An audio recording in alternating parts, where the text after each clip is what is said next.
오랫동안 이 누적된 군 내부의 여러 가지 문제점들, 이번에 이영호 총참모자의 숙청 사건을 계기로 해서 표면 위에 좀 더 올라올 가능성이 있다라는 쪽에 저는 생각하고 있습니다.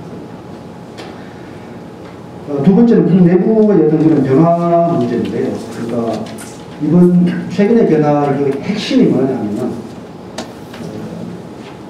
집단 연봉 안에 원래 작업반이 같이 작업을 하는 그게 대략 한 조가 25명인데요. 이걸 4명에서 6명 사이로 이렇게 분조를 줄인 겁니다. 그렇게 해서 농사를 지을 때 맨 처음에 이 들어가는 이 돈, 예를 들어서 종자라든지 이런 것은 정부에서 국가에서 대주겠다는 겁니다. 그러면은 이것이 이제 가을에 수확물이 나오면은 이거를 국가에서 일정 부분을 시장 가격으로 수매를 하고, 그리고 목표에서 넘으면은 이걸 분조해서 나눠 먹으라 이거예요. 그런데 중국의 경우에는 이제 일정한 생산량이 되고 이 처분권이라든지 그 다음에 토지 사용권이 현재 북한보다는 훨씬 더 좀 자유로운 편입니다. 그런데 북한 같은 경우에 이러한 말하자면 이제 이 농업 격리의 개혁에서 과거에 사례가 없느냐 하면 그 사례가 좀 있습니다. 그런데 왜 이것이 잘 안 되느냐 하면은 생산물이 나오게 되면은 이 생산물이 군대에 대해서 이것을 갖다 바쳐야 된다. 그러니까 충성리 갖다 바쳐야 된다. 그리고 여러 가지 세금 명목으로 해서 거의 다 걷어갑니다.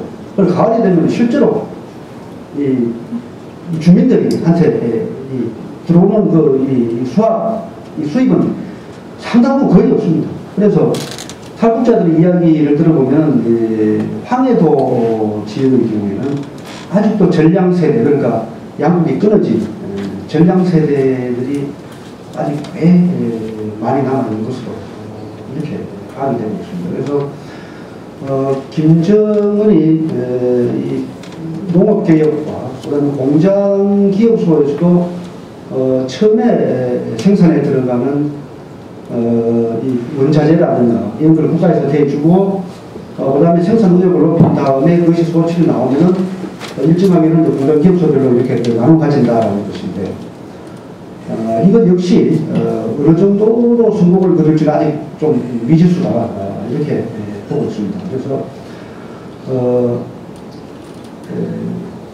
현재 이제 김정일의 경우에 북한이 안고 있는 여러 가지 이제 문제들이 많이 있습니다. 근데 김정일은 북한이 안고 있는 여러 가지 모든 문제들을 가장 정확하게 알았던 사람이 저는 김정일이라고 봅니다. 그래서 그 체제와 정권이 생존하려면 선군을 할 수밖에 없다라는 어떤 결론을 내리고 그리고 선군 정치로 간 것입니다.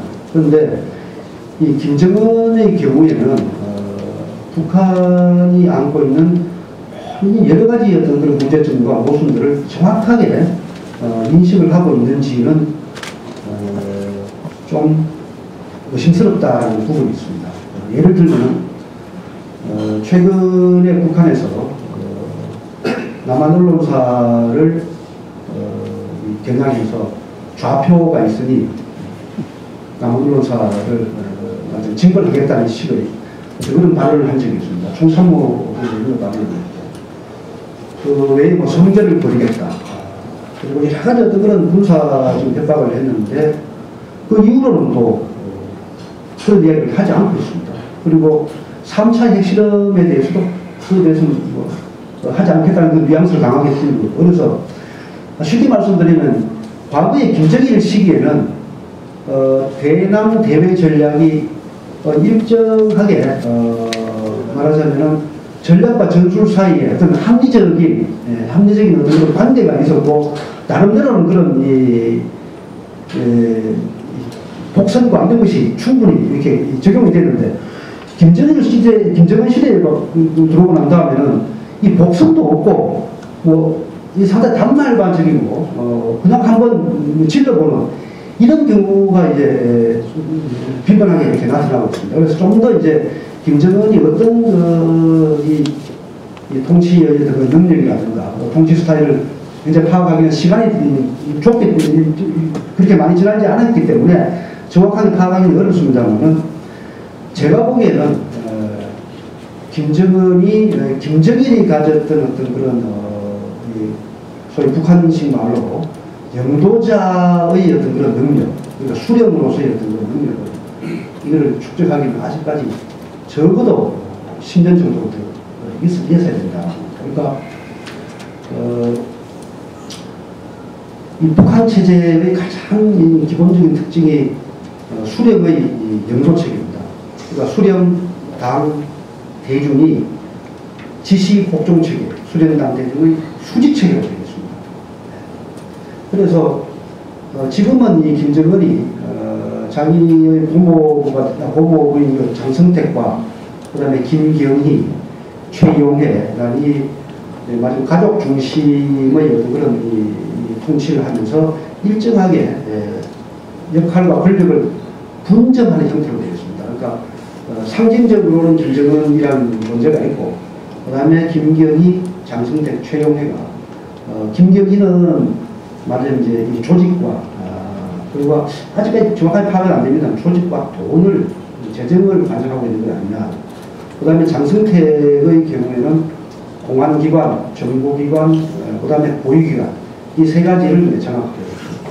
전체적으로 이렇게 말하자면 이제 정보와 경찰 이런 것을 장악하고, 그 다음에 최종의 경우는 이제 군을 사상적 통제, 조직 사상적 통제하는 이 역할.